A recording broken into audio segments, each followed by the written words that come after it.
जय Malhar news चॅनलच्या सर्व प्रेक्षकांना सपना चौधरीचा नमस्कार। नंदुरबार जिल्ह्यातील तळोदा येथील तहसील कार्यालयाच्या नोंदणी कक्षात 700 रुपयांची लाच स्वीकारताना लाचलुचपत प्रतिबंधक विभाग नंदुरबारच्या पथकाने लाचखोर राजेंद्र कुमार क्षत्रिय यास नोंदणी कक्षात रंगेहाथ पकडले। नंदुरबार जिल्ह्यातील तळोदा येथील तहसील कार्यालयात असलेल्या नोंदणी कक्षात शेती गटाचे फेरफार नोंदी आणि 7/12 उतारा देण्याच्या मोबदल्यात 800 रुपयांची लाच मागणारा तळोदा तहसील कार्यालयातील नोंदणी कक्षातील लाचखोर खाजगी इसम लाचलुचपत प्रतिबंधक विभाग नंदुरबारच्या जाळ्यात अडकल्याची घटना घडली आहे। याबाबत सविस्तर वृत्त असे की तळोदा तालुक्यातील सिंगसपूर शिवारात शेती गटचे फेरफार आणि 7/12 उतारा मिळण्यासंदर्भात तक्रारदार शेतकऱ्याने तळोदा तहसील कार्यालयाच्या नोंदणी कक्षात 27 डिसेंबर 2024 अर्ज केला होता।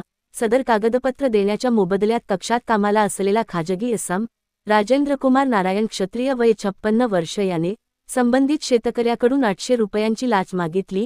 8 जानेवारी रोजी दुपारी 3च्या सुमारास तक्रारदार शेतकऱ्याकडून तडजोडींती ठरलेली 700 रुपयांची लाच स्वीकारताना लाचलुचपत प्रतिबंधक विभाग नंदुरबारच्या पथकाने लाचखोर राजेंद्र कुमार नारायण क्षत्रिय यास नोंदणी कक्षात रंगेहाथ पकडले।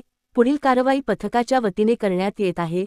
सदरची कामगिरी लाचलुचपत प्रतिबंधक विभाग नाशिक पोलीस अधीक्षक शर्मिष्ठा घारगे वालावलकर यांच्या मार्गदर्शनाखाली लाचलुचपत प्रतिबंधक विभाग नंदुरबारचे पोलीस उपअधीक्षक राकेश चौधरी यांच्या नेतृत्वात पोलीस निरीक्षक नरेंद्र खैरनार, पोलीस निरीक्षक नेहा सूर्यवंशी, सहाय्यक पोलीस उपनिरीक्षक विलास पाटील, पोलीस हवालदार विजय पाटील, देवराम गावित, हेमंत महाले, जितेंद्र महाले, पोलीस नाईक सुभाष पावरा यांच्या पथकाने केली आहे। सपना चौधरी, जय मल्हार न्यूज, नंदुरबार।